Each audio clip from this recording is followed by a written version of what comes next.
Bom, pessoal, iniciamos mais uma podcast em relação ao nosso pós-graduação de Direito Eleitoral.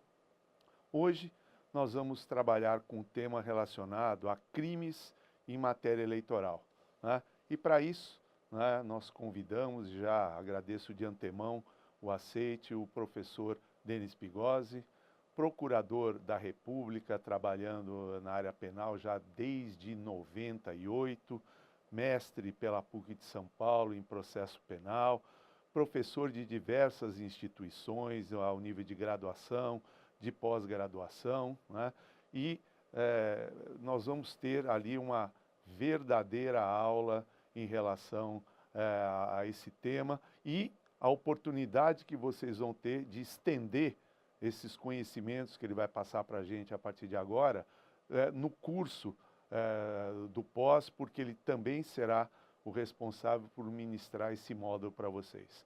Professor Denis, de início, agradecer muito novamente o convite, porque além de toda essa qualificação dele, para mim a melhor de todas, é amigo, parceiro desde sempre aqui, e queria agradecer e passar para o professor para as suas considerações iniciais. Olá, pessoal. É um prazer estar aqui na Legale. Professor Celso, a minha admiração, né? A nossa amizade é muito forte, né?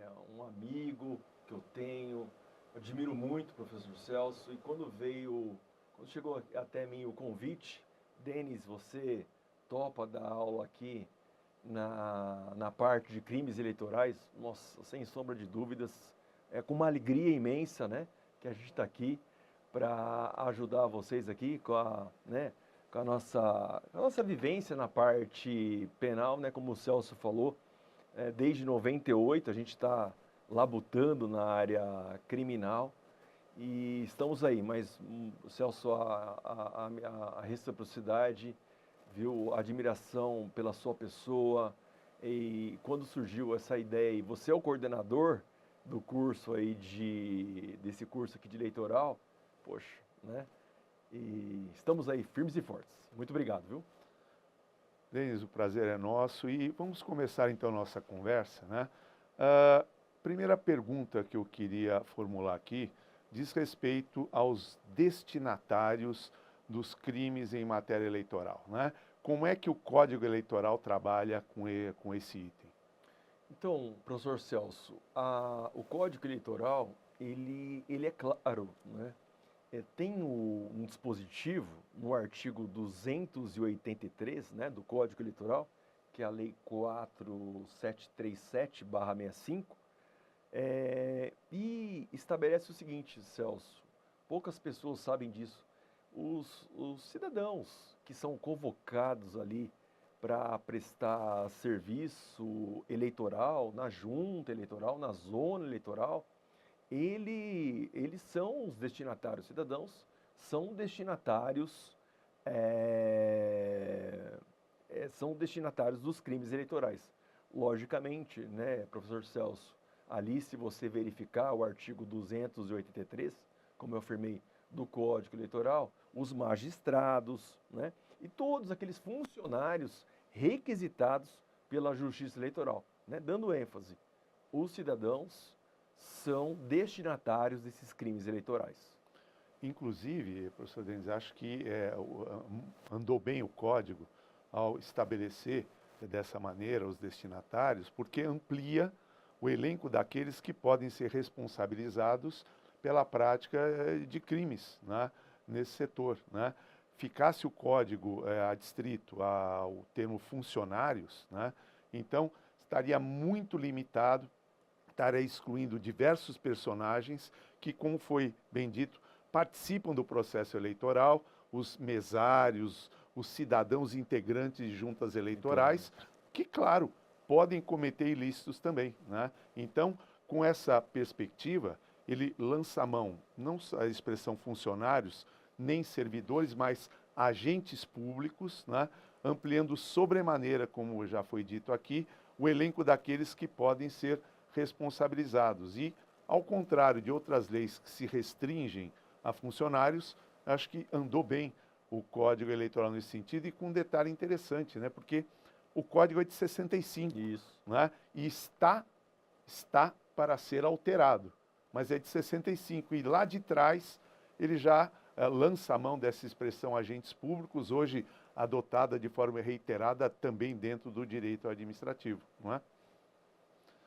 Professor, diante desses destinatários, então, uma outra pergunta que eu gostaria de fazer: qual é a natureza das ações que podem ser utilizadas para combater esses crimes em matéria eleitoral? Opa, uma ótima pergunta, professor Celso. Com relação à a ação é penal pública. Se você olhar o artigo, incondicionada, se você olhar o artigo 355 ali do Código Eleitoral, afirma categoricamente que a ação é pública, né? Incondicionada. E aí a gente vai discutir, né? Quem que é o titular da ação penal pública? Até por ser uma questão de ordem lógica, né? Então a pergunta seguinte seria bem essa mesma, né? Então, tendo em vista se tratar de ação penal pública incondicionada, quem detém legitimidade para a sua propositura? Olha, a Constituição Federal, meus queridos amigos aqui da Legale, né, que vão fazer essa pós maravilhosa, venha conosco, né?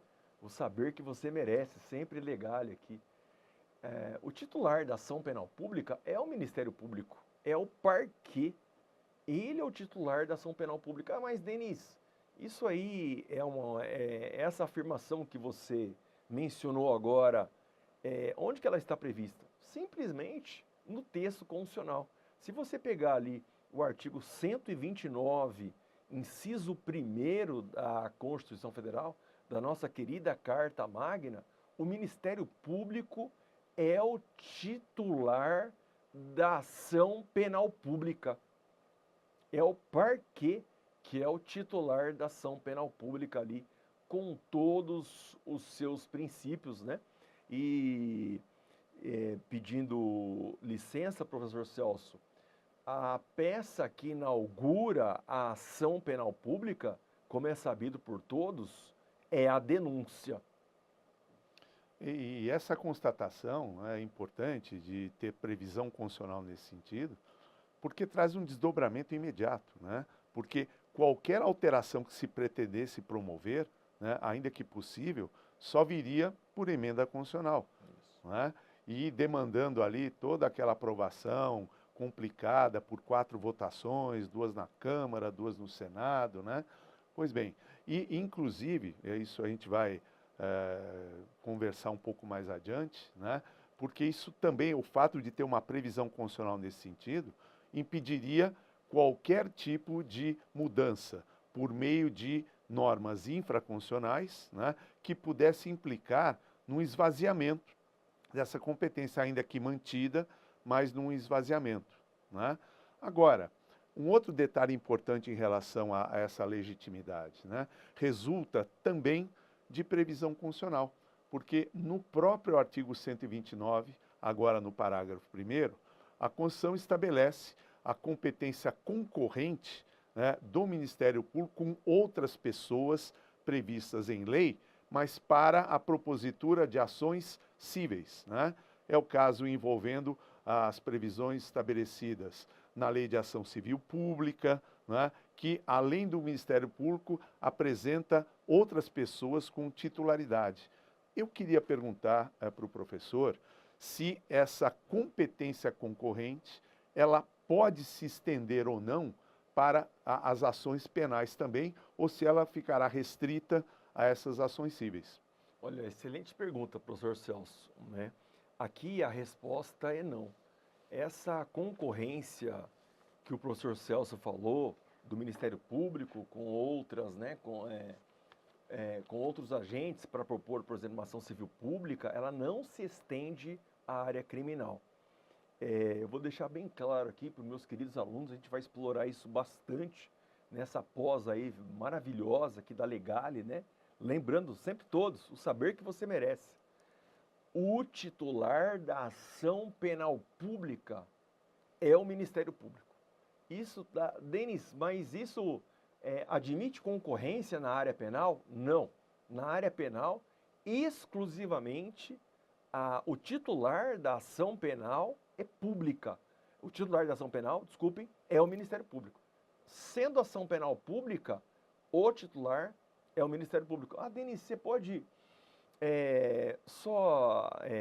fazendo um paralelo, mas, né, que não é o caso aqui dos crimes eleitorais, mas só para situar os meus queridos amigos aqui que vão fazer após conosco.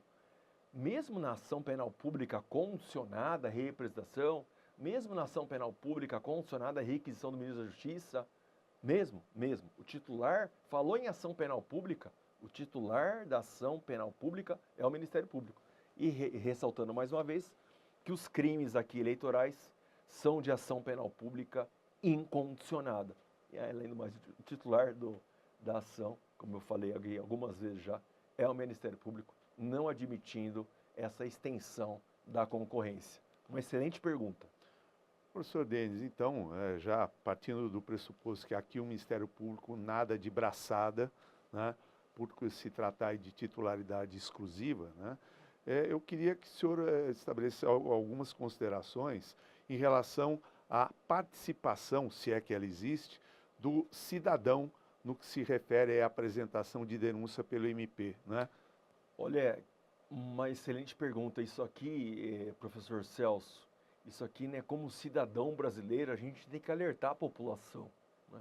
E o Código Eleitoral, né, embora sendo aí de 1965, né, ele, no artigo 356, ele é claro. Se você, eleitor, se você, cidadão, nota a prática de um crime, né, uma compra de voto, um crime de calúnia, tá levando o transporte coletivo, você, cidadão, deve comunicar o juiz ali. Mas onde que eu vou comunicar, Denis? Onde que você vota ali na junta ali, do juiz da junta eleitoral, na sessão eleitoral onde você vota ali, no município? Olha, você está comprometido com a nossa democracia. Mas aí, professor Celso, tem a gente do Ministério Público, né, desde 98, a gente percebe, professor, eu não quero me expor, faça uma notícia anônima no site com todos os dizeres. Mas se você não Denis, eu quero me expor, coloca lá seu nome então, né? Mas você olhar o artigo 356 do Código Eleitoral, tem um grande papel ali, o cidadão brasileiro comprometido, né, com a nossa democracia. Quer dizer, então, que a participação do cidadão, até para evitar uma exposição que ele julgue indevida, então, é facultada através de uma denúncia anônima também, ou seja, também, pelas suas palavras, estou entendendo que a interpretação desse dispositivo do Código deve ser feita da forma mais ampla possível, exatamente para assegurar a participação popular, né, em todo o processo eleitoral, é isso? Isso, professor Celso, a lei, o Código Eleitoral, não fala notícia anônima, né?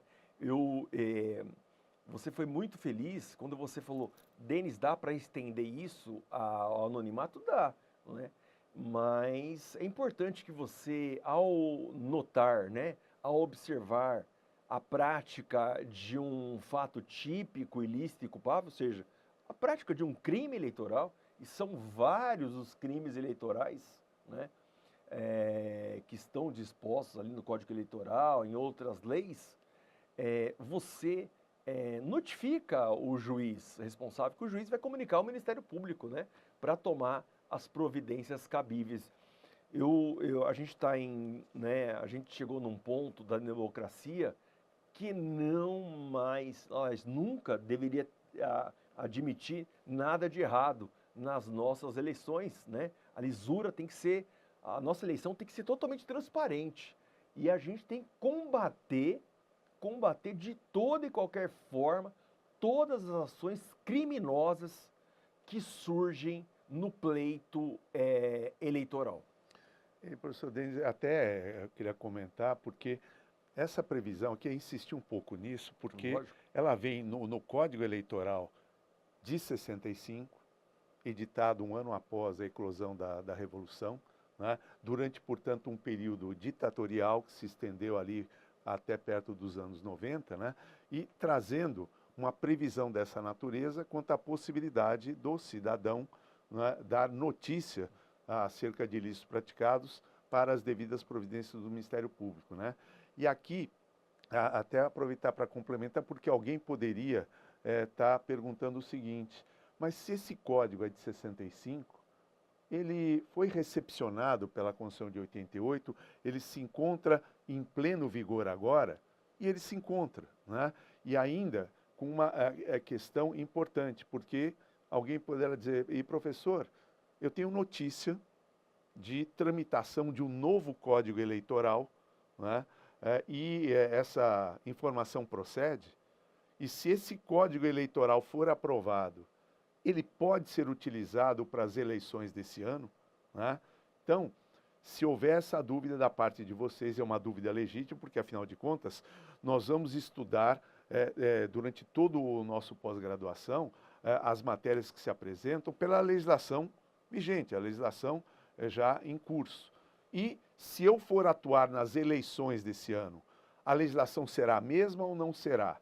Então, dizer para vocês aqui, né, porque já tínhamos até conversado isso entre nós, mas acho que o alerta é importante, né, para vocês que vão participar de eleição, ou mesmo para vocês que não vão participar, mas que estejam se preparando para concursos que exigem o programa eleitoral também.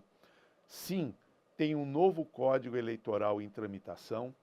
Esse código foi aprovado inicialmente pela Câmara dos Deputados em setembro de 2021, né, às vésperas do final do prazo para a aprovação da legislação eleitoral para a legislação de 2022, as eleições presidenciais de 22.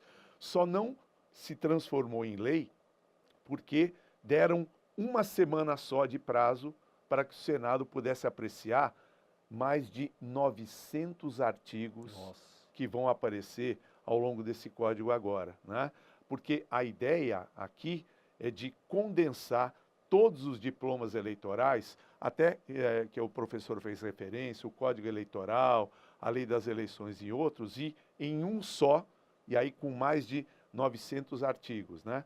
E aí vem uma dúvida, a necessidade de resolução de uma dúvida importante. Aprovado esse Código Eleitoral agora, ele se aplica ou não para as eleições desse ano?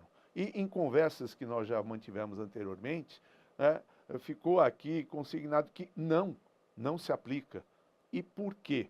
Porque em matéria eleitoral, a legislação que rege o pleito tem que estar aprovada um ano antes.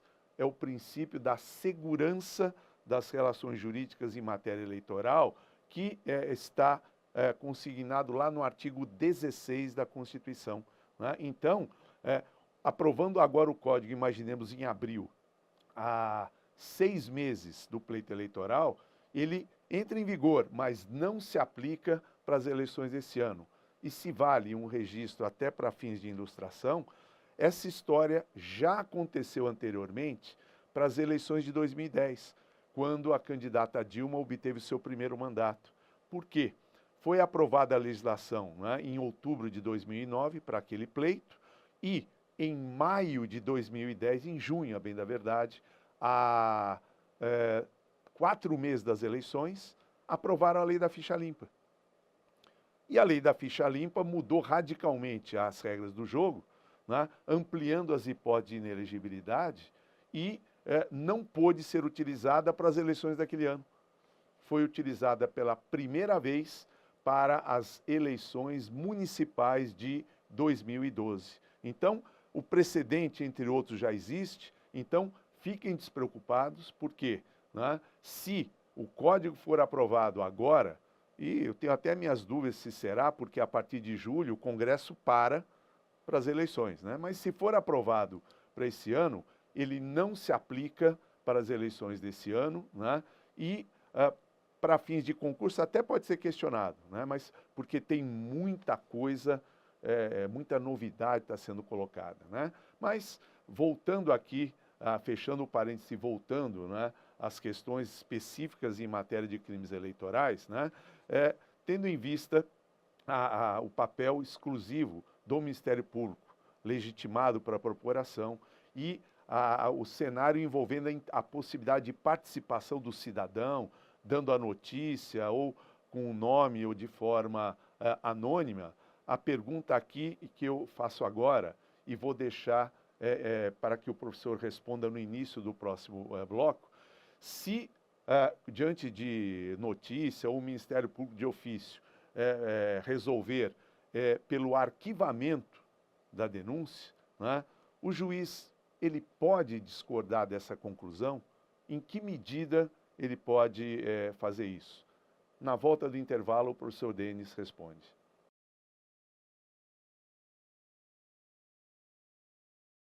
Bom, pessoal, então, conforme já assinalado ali antes do intervalo, nós estamos trabalhando com a questão relacionada à legitimidade para a propositura da denúncia, né, em relação a crimes eleitorais.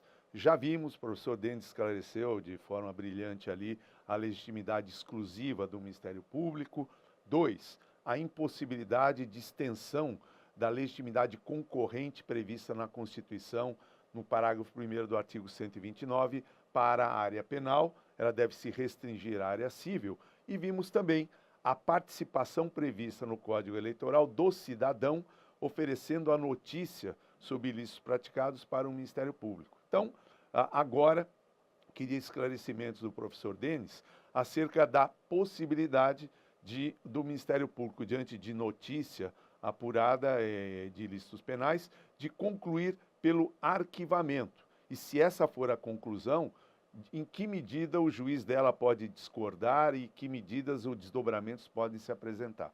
Professor Denis? Isso, professor Celso, muito obrigado pela pergunta aqui. Uma pergunta, olha, aqui você vai fazer a nossa pós aqui na Legale e vai saber com calma tudo isso. E olha só a informação que eu vou te passar agora. O promotor eleitoral, né, diante ali das investigações, como o professor Celso adiantou, ele resolve promover o arquivamento. Ele que agora arquiva, né? Com a mudança do CPP agora, ele não requer, ele promove o arquivamento. Mas tem um controle ali para fins de teratologia hoje, se utiliza muito isso, do magistrado. O juiz eleitoral considerou, vamos lá supondo aqui, que considerou improcedentes as razões invocadas pelo arquivamento. Sabe o que ele faz? O Código Eleitoral, ele é claro. O juiz eleitoral deve enviar os autos ao procurador regional eleitoral, professor Celso. Olha que interessante. Ao procurador regional eleitoral. Mas, Denise, o que o procurador regional eleitoral ele pode fazer? O Código Eleitoral de 65, ele também responde de forma clara, de forma categórica nesse caso, né?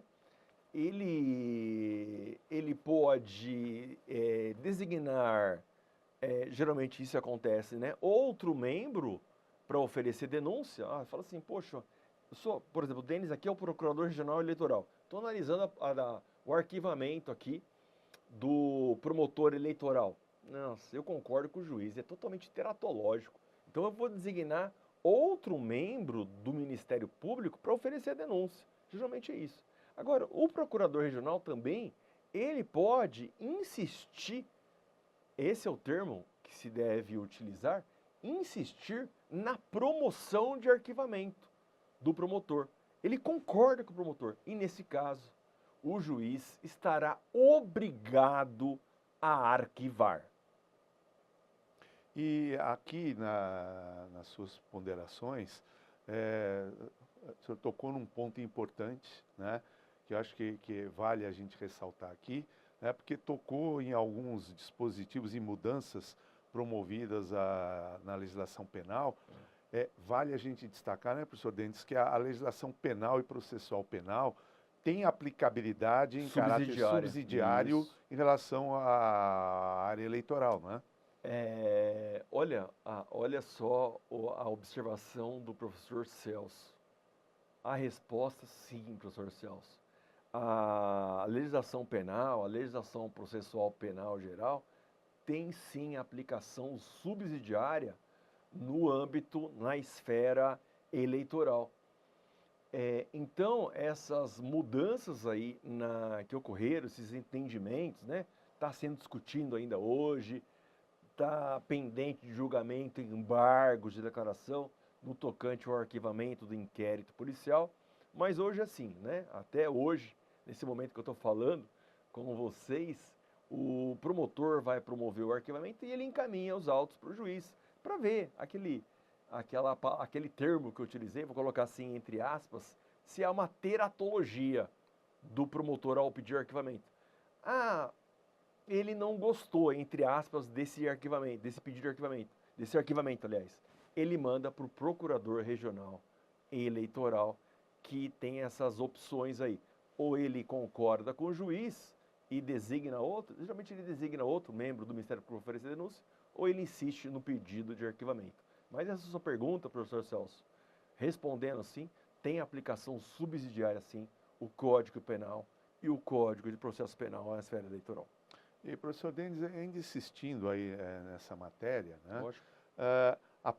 Em que pese a possibilidade do procurador regional concordar ou não com a manifestação do procurador que por primeiro atuou ali no processo, até para evitar situações de arbitrariedade, essa decisão tem que ser motivada, não tem? Tem que ser motivada, professor Celso. Olha, essa decisão, muito boa pergunta, né? Excelente pergunta, excelente questionamento. Denis, com certeza, não basta o procurador regional falar assim, concordo com o juiz eleitoral, concordo com o promotor eleitoral. Não, ele tem que motivar ali o seu despacho. Ou concordando com o promotor eleitoral, aí vai ocorrer o arquivamento mesmo, ou discordando do promotor eleitoral, ou concordando com o juiz eleitoral, e vai nomear, vai designar outro membro do Ministério Público para oferecer a denúncia. E essas observações eu acho que assumem uma enorme importância também, porque tem uma ligação direta com o próximo questionamento que eu vou fazer. Porque a pergunta agora aqui é a seguinte, né? A não apresentação de denúncia pelo Ministério Público pode, ao nível da legislação eleitoral, configurar algum tipo de crime? Olha, professor Celso, olha, isso aqui, você que advoga, você que presta concursos aí na área eleitoral, né? Olha, essa pergunta é de suma importância. Olha só, o Ministério Público, conforme eu falei no bloco anterior, titular da ação pública, da ação penal pública, eu vou utilizar um termo agora, quando identificada uma hipótese de sua atuação, ele deixa de oferecer denúncia. Denis, a pergunta do professor Celso, tem alguma repercussão? Tem. Sabe qual que é a repercussão, professor Celso? O promotor eleitoral, olha, eu vou falar de novo, o promotor eleitoral comete crime. Mas, Denis, esse crime está disposto no Código Eleitoral? Está sim. Mas qual que é o dispositivo que eu quero ver isso? Onde que tem isso?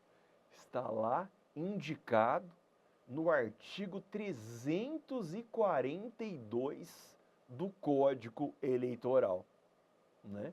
Então, professor Celso, o promotor, quando era caso de denúncia, deixou de oferecer denúncia, comete crime. Mais uma vez, Denis, repete mais com calma aí. Onde que está esse dispositivo no Código Eleitoral? Para eu ler com calma. Artigo 342 do Código Eleitoral. E professor Denis, eu acho que mais uma vez, né, a gente vê a importância da motivação para nortear as consequências que podem advir, né? Porque se por um lado, né, como foi bem colocado, o promotor tem a possibilidade de promover o arquivamento, né, passível de confirmação ou não pelo procurador regional, né? Se não houver na própria, se eu não estiver enganado, mas se não houver na própria decisão inicial do promotor, né, as razões que o levaram a não promover a denúncia, se não tiver nas razões promovidas pelo procurador regional, as razões que o levaram a concordar ou não com a atitude inicial dele, como estabelecer de forma automática o crime que poderia incidir, né? Porque me parece que aqui, essa regra geral do Código Eleitoral, a configuração dela fica na dependência das características de cada caso concreto, né? Porque uma situação é aquela em que o promotor simplesmente propõe o arquivamento e por razões absurdas. E o procurador-geral, o procurador regional concorda, ou seja, pelas mesmas razões. Aí a possibilidade de configuração de crime, ela se apresenta de uma maneira lógica. Agora, se as razões apresentadas para o arquivamento, né, são significativas, têm substância, aí a configuração de um crime, acho que me parece, implicaria em tolhimento da autonomia dos integrantes do Ministério Público. Se eu arquivar, é crime de forma automática. E não, depende das características de cada caso concreto, das razões que levaram os integrantes do MP a promover esse arquivamento. Não me parece que seja isso, né? Professor Celso, perfeita essas considerações, né? Eu vou repetir o que eu falei na pergunta anterior, quando identificada uma hipótese de sua atuação, né? Era claro e evidente que aquele caso concreto era de denúncia. E outra coisa, uma coisa que o professor Celso tocou muito bem, promova o arquivamento, ponto. Não deu a justificativa nenhuma. E até vou repetir o que o professor Celso falou, se o professor Celso me permitir. Se o promotor aqui eleitoral, ele no seu arquivamento, ele traz uma argumentação forte, ficou clara, não houve crime, não houve dolo na prática daquela conduta, então eu promovo o arquivamento, e mais, logicamente, mais de forma fundamentada, logicamente, professor Celso, demais amigos aqui da Legale, não se pode cogitar na prática do crime, e o professor Celso utilizou uma expressão muito clara, sob pena de tolimento, né, do papel da atuação do Ministério Público. Então, só naqueles casos, casos evidentes que o Ministério Público deixou de promover a denúncia, né, naquele caso concreto, mas se ele fundamentar um arquivamento, né, se ele fundamentar um arquivamento com argumentação sólida, não cometerá, com certeza, qualquer crime. Porque não fosse dessa forma, né, a gente estaria colocando uma espada nas costas dos integrantes do Ministério Público, que se veriam realmente tolhidos a promover um eventual arquivamento, né, porque sob pena de, em caráter automático, já configurar um crime, né, o que é um verdadeiro absurdo, né? Então, a análise da legalidade, isso extrapola o campo eleitoral, né, mas a análise da legalidade de um determinado ato, né, traz aí a necessidade imediata de apuração das razões, dos motivos que deram origem a ele, né, sob pena de transformar uma discricionariedade atribuída aos membros do Ministério Público, de arquivar ou de promover a denúncia, num ato de arbitrariedade, né? E o curioso, de novo, é que essa previsão de crime ao longo do Código Eleitoral, né, e com essas observações que a gente está fazendo aqui, quanto à necessidade de se apurar as razões e os motivos, a tipificação penal veio por um diploma editado em 1965, né? Ou seja, em pleno período de exceção, né? E sem essas observações, acho que a gente está fazendo, né, realmente o Ministério Público ficaria amplamente tolhido. Só não ficaria mais ali porque de 65 até o final dos anos 80, nós não tivemos eleições diretas ali para absolutamente nada, né? Mas a possibilidade ela existiria num período de restauração democrática, como a gente está passando, fazer com que privilegiar a ideia de que o simples arquivamento já poderia levar à configuração de crime, seria totalmente descompassado com o período pelo qual a gente está passando agora. Não é? Seria voltar às origens ali ditatoriais, onde um simples ato já poderia levar, inclusive, não é? Dando aso ali a perseguições de natureza pessoal por parte do procurador regional. O procurador Denis Pigosi aqui acabou rejeitando a denúncia, não é? Ele até apresentou fundamentação, mas como eu não vou com a cara dele, porque já sei que ele aqui é uma revelação importante, ele é corintiano e tal, então ele poderia efetivamente, né, dar margem a essas situações de arbitrariedade e perseguição pessoal dentro da carreira. Né? Verdade, professor Celso, bem observado. Então, o Ministério Público ganhou um papel relevante, né, com a Constituição de 88 e tem que ser algo bem enfatizado, né? Senão, sob pena, né? Não é um crime automático assim, só se ficar caracterizado bem mesmo a não atuação ali do membro do Ministério Público, sob pena, né, do Ministério Público ficar com as mãos, né, atadas. É engessado, né? Seria o mesmo que o professor Denis atuando como promotor ali, acabasse por arquivar uma notícia dada e a denúncia. Por quê? Porque ele ficou sabendo que a denúncia foi promovida, eu sei que eu estou extrapolando, por um cidadão palmeirense, por exemplo, que é argumento, mas não é argumento suficiente para que isso ocorresse. Né? Então, enfim. Né? Agora, inclusive, essa linha de argumentação que a gente está utilizando, me parece que ela também ganha uma importância enorme numa cronologia que a gente está seguindo aqui, se analisadas as hipóteses que levam à possibilidade de rejeição da denúncia. Olha, professor Celso, então, né, mais uma vez, o Código Eleitoral, se você pegar o Código de Processo Penal, no artigo 395, dá uma lida, dá uma observada. E olha também agora, por gentileza, o artigo 358 do Código Eleitoral. Denis, o juiz eleitoral pode rejeitar a denúncia? Lógico que pode. Se o juiz eleitoral, dá um exemplo, você pode me dar um exemplo, claro. Se o juiz eleitoral constatar que não houve um crime de corrupção eleitoral previsto ali no artigo 299 do Código Eleitoral, se o juiz perceber que não houve nenhuma prática de um crime de falsidade ideológica para fins eleitorais, de falsidade de documento particular para fins eleitorais, falsidade de documento público para fins eleitorais, ou qualquer outro crime ali previsto. Então, se o juiz entende que não houve crime, ele rejeita a denúncia. Denis, você pode me dar outro exemplo? Se o juiz se atenta que aquilo que o promotor denunciou já se encontra prescrito. Então, o juiz eleitoral, né, ele tem que rejeitar a denúncia porque a nossa legislação, como é sabido por todos, né, o professor Celso enfatizou isso, o Código Penal tem aplicação subsidiária, tem lá o capítulo, né, nos artigos 107 seguintes da extinção da punibilidade, e uma causa que extingue a punibilidade é a prescrição.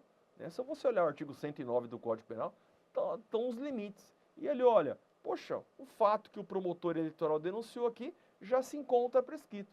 Eu tenho que rejeitar a denúncia. Então olha o artigo, repetindo, mais uma vez, agora bem de forma tranquila, olha o artigo 358 do Código Eleitoral, onde traz as hipóteses em que o juiz pode rejeitar a denúncia.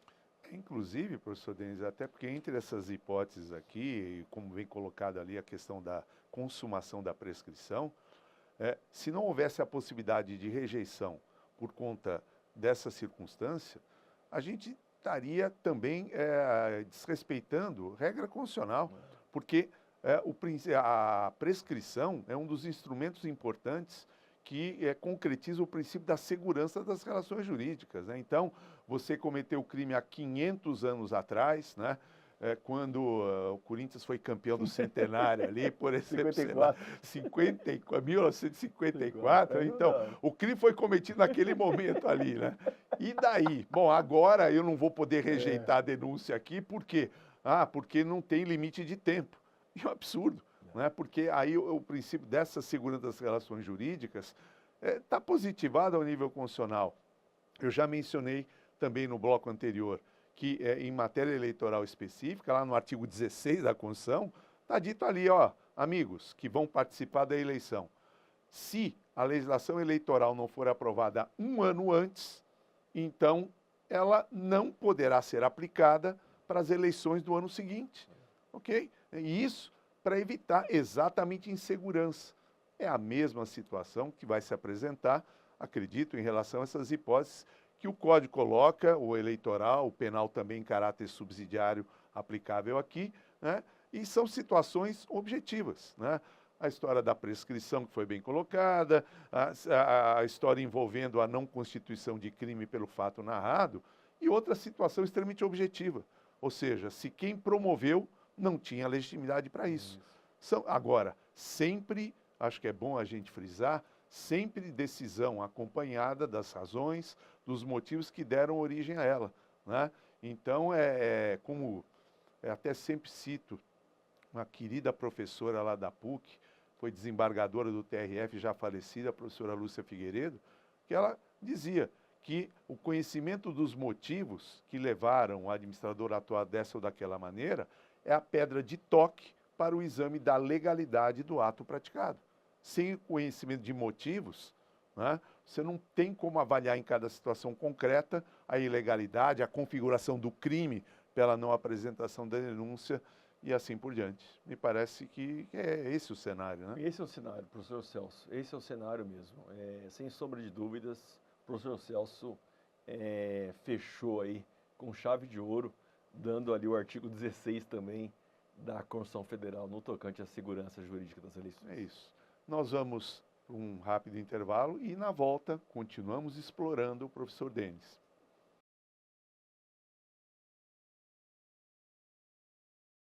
Estamos de volta, né? Como eu disse anteriormente, para continuar explorando o professor Denis, né? E agora aqui, ainda em relação a esse tema importante da denúncia, né? Eu queria questionar o professor se das decisões finais em relação a ela, se cabe algum tipo de recurso e se cabe a quem ele deve ser dirigido. Olha, professor Celso, aproveitando a pergunta, a lei também, o Código Eleitoral, ele se preocupou com esse detalhe, entre aspas aí. Se você olhar, meu querido amigo, minha querida amiga, que com certeza você vai fazer legale, né? Você vai fazer essa pós maravilhosa de direito eleitoral, né? E direito eleitoral, um dos modos e um dos temas, né, que a gente fala, se reflete, se traduz nos crimes eleitorais. Venha para a Legale, venha para a Legale. Olha, o Código Eleitoral, professor Celso, ele fala assim, olha o artigo 362, ele é claro, caberá recurso. Mas, Denis, tem algum, né? Olha que importante isso. Esse recurso dessas decisões condenatórias, absolutórias, tem algum prazo para você interpor? Tem sim o prazo. Ali estipulado, repito mais uma vez, no artigo 362 do Código Eleitoral, que é o prazo de 10 dias. E, professor, ainda que possa ser uma pergunta que por apego à lógica não comportaria situação diferente, mas esse recurso para o Tribunal Regional Eleitoral independe da natureza da decisão proferida, se condenatória, se absolutória, independe, ou seja, seja ela qual for, o recurso será dirigido e nesse prazo de 10 dias, é isso? Isso, professor Celso. O artigo 362 fala, né, que pode sim se recorrer ao Tribunal Regional Eleitoral, tanto de decisão condenatória, né, de sentença condenatória, ou de sentença absolutória. Então, há essa possibilidade, né? Ele não engessa só para condenação ou só para absolvição, ambas.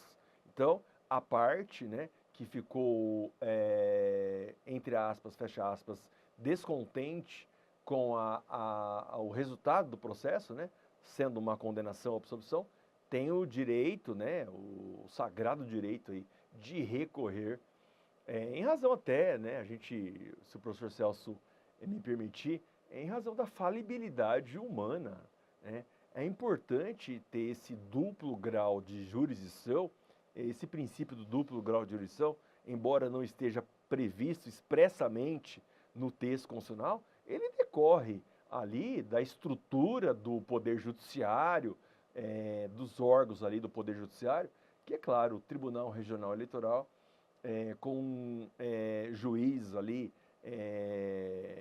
entre aspas, mais experientes, podem rever a decisão daquele juiz pela condenação ou pela absolvição.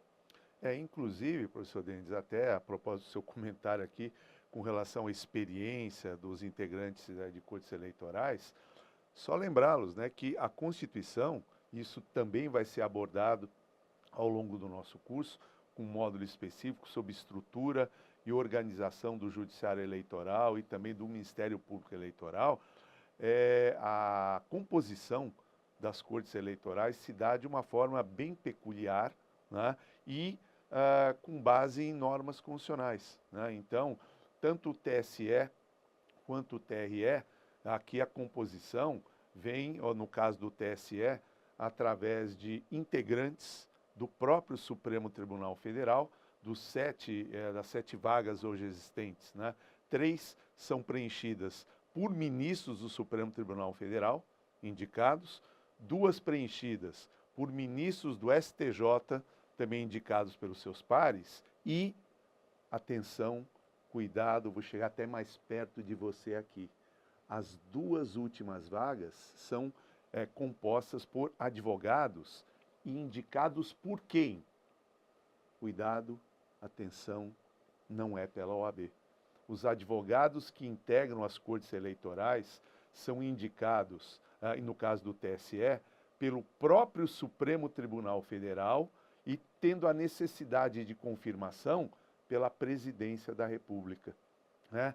Ao nível das cortes regionais, os advogados também são indicados pelo próprio tribunal, pelos seus pares, e com a necessidade de ratificação da indicação pela Presidência da República também, né? O que equivale a dizer que, em relação às cortes eleitorais, nenhum advogado vai ter a sua indicação confirmada se não tiver a BIC, né, ou a caneta da Presidência da República, né? Então, sim, composição diferenciada, mas também um detalhe importante, né? Porque, embora me pareça lógica a resposta que o professor Denis tenha dado, olha, pelo duplo grau de jurisdição, o recurso resultaria ou de condenação ou de absolvição, né? Mas eu chamo a atenção novamente, porque a previsão de condenação ou absolvição que seria desnecessária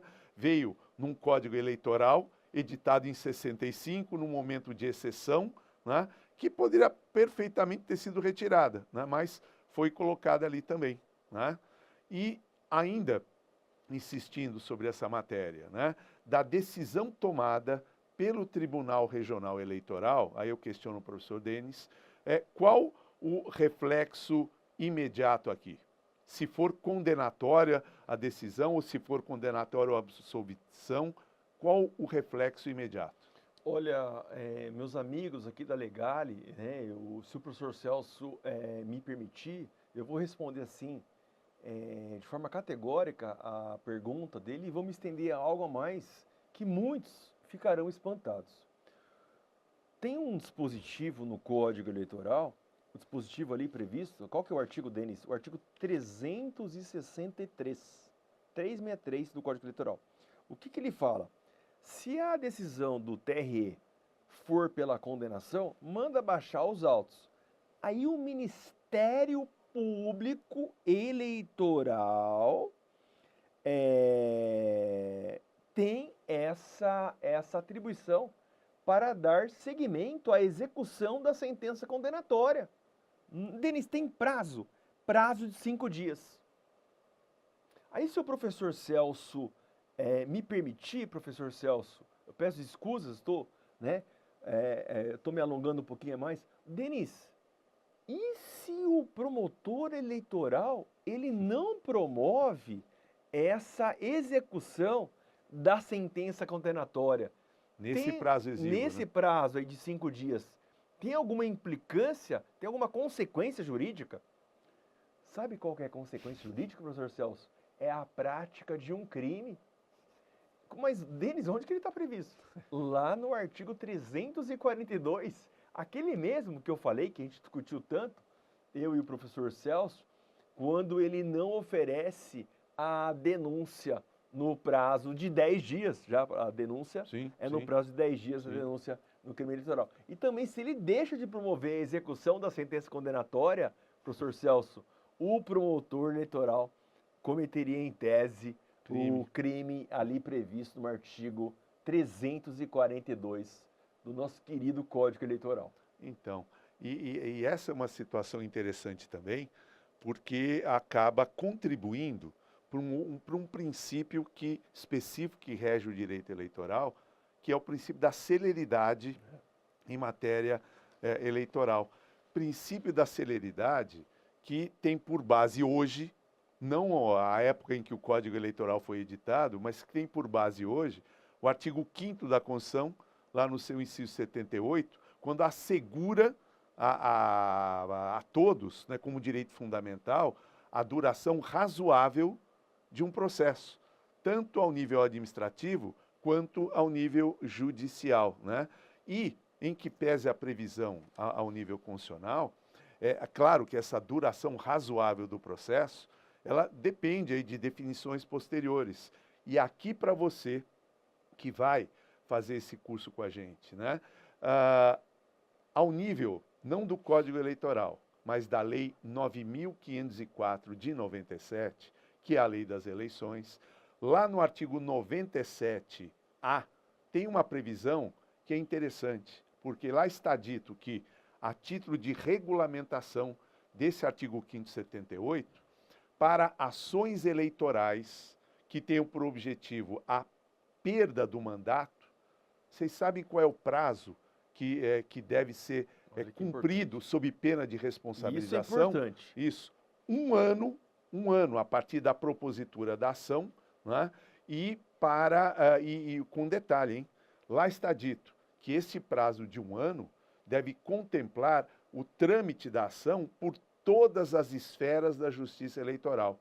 Então, por hipótese, se a ação é proposta aqui embaixo na primeira instância, né?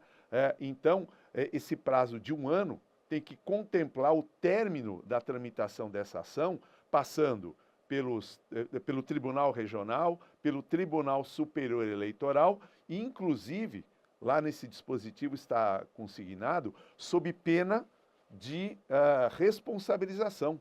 Claro, vai ter que explicar por quais razões isso ocorre e tal, mostrando que, ao nível do direito eleitoral, existe previsão, sim, para o término de uma ação, que eu acho, aí até, não sei se o professor Denis vai concordar ou não comigo, mas que a previsão, embora esteja lá valendo para o campo civil, também vai valer para o campo penal. Concordo. Não sei se o professor concorda. Perfeito. Né? E até para mostrar que, infelizmente, no passado, nós já tivemos situações, mas cada uma tendo a necessidade de ser analisada à luz das características que foram apresentadas. O exemplo, em 2014, nós tivemos eleições presidenciais, a chapa Dilma Temer se sagrou vencedora, né, e foi a reeleição. Muito bem. Em novembro do mesmo ano, ou seja, um mês depois, após o término das eleições, houve a judicialização da questão relacionada ao Caixa 2 envolvendo a chapa Dilma Temer. Muito bem. Esta ação proposta e que implicaria em perda do mandato, né, ela foi analisada pelo Tribunal Superior Eleitoral, sabem quando? Em maio de 2017. Ou seja, quase 3 anos após, já no término do mandato presidencial já. E com detalhe, se a ação fosse acolhida ali, nós teríamos uma repercussão incrível. E por quê? Vamos voltar aqui. Em agosto de 2016, a então presidente Dilma foi condenada por crime de responsabilidade. Ela foi afastada do mandato. Ok. O vice-presidente Temer assumiu e o mandato de vice ficou vago. Muito bem. Se esta ação, que foi julgada em maio de 2017, portanto há mais de um ano, que é o que estabelece a legislação eleitoral, se ela fosse acolhida, sabem vocês qual seria a consequência? Eleições indiretas para a presidência da República, na forma do artigo 81, parágrafo 1º da Constituição, porque teríamos a vacância dos cargos de presidente e vice, por razões diferentes, é verdade, mas a vacância, e no segundo período do mandato presidencial, ou seja, nos últimos 2 anos. Não aconteceu porque a ação não foi acolhida pelo Tribunal Superior Eleitoral. E se vale até uma ilustração, naquele momento, curioso, porque dos 7 integrantes do TSE que julgaram a matéria, os 2, na vaga de advogados, foram nomeados pelo presidente Temer 1 mês antes do julgamento. Né? E muita gente até questionou que o julgamento foi, inclusive, armado para ser feito em maio, exatamente para contemplar já os votos desses 2 eleitos pelo presidente Temer. O julgamento foi no final de maio. Foi nomeado no final de abril e o outro há 10 dias antes, ou seja, no início do mês de maio. Então, a importância do cumprimento desses prazos para fim de celeridade, como bem colocou o professor Denis, não só poderia levar, né, o integrante do Ministério Público, né, a prática de crime, a incidência de crime sobre ele, né, por não ter respeitado o prazo, né, mas sempre tudo a depender das razões, dos motivos que foram utilizados para justificar a demora. No caso esse que eu mencionei do TSE, como é que os ministros justificaram a demora? É porque tivemos que analisar inúmeras provas, e aí então o tempo era insuficiente se a gente fosse contemplar o prazo de 1 ano, mas isso tudo importante para você também, porque faz parte do nosso histórico constitucional e institucional, né? Agora, saindo da questão da denúncia, perguntaria para o professor Denis acerca da legitimidade para a abertura de um inquérito policial eleitoral. O cenário seria o mesmo, seria diferente? Professor Denis. Vocês viram, né? Olha só a coordenação, você viu? Olha a aula que o professor Celso nos passou agora, né? Desse evento aí da Dilma, com a chapa Dilma Temer, né? Nos rememorando, dando todas as implicâncias jurídicas. Aproveitando a pergunta do meu amigo, professor Celso, não muda não, professor Celso. A Constituição Federal, ela é clara, né? No artigo 129, inciso 8º, ali o artigo 129, que eu já mencionei logo no comecinho da nossa conversa aqui, das funções institucionais do Ministério Público, né?